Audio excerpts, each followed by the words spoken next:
जी 325 गाबे में कल से कोरोना का एक मरीज़ सामने आया है, जिसकी वजह से अक्सर चुकूक में नौजवानों ने अपनी मदद आप के तहत नाके लगाकर लोगों की चेकिंग शुरू की है। खुसूसी हिदायत दे रहे हैं कि बराए मेहरबानी अपने घरों में महदूद रहें, अपने बच्चों और अहले इलाका के लिए खौफ ना पैदा करें।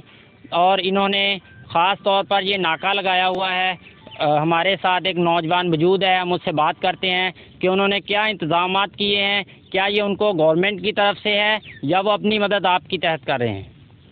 जी अस्सलाम वालेकुम जी, ये हमने अपनी मदद आपके तहत लगाया हुआ है। चेक पोस्ट बनाई हुई है। गांव के जितने भी दाखिली और खारजी रास्ते हैं उन सब पे हमने अपने अपने बंदे बिठाए हुए हैं कि कोई भी बंदा गांव में आ रहा है या जा रहा है उसकी हमने इन्वेस्टिगेशन कर रहे हैं, उनसे पूछताछ कर रहे हैं और कोरोना वायरस के ख़िलाफ़ जो है ना ये जंग इंशाल्लाह लड़ रहे हैं। और ये हमने सैनिटाइज़र वगैरह बना के रखे हुए हैं। जितने भी लोग आ रहे हैं उनके हाथ धुलवा रहे हैं, उन्हें हदायत दे रहे हैं कि बराए मेहरबानी अपने घरों में रहें और महफूज रहें। अपने बच्चों का और घर वालों का जो है ना आप एहतियात करें और गैर ज़रूरी सफ़र से जो है ना प्लीज़ मेहरबानी, ये हमारी हम्बर रिक्वेस्ट है कि इज्तनाब करें, गैर ज़रूरी सफ़र से अपने घरों से बाहर ना जाएं।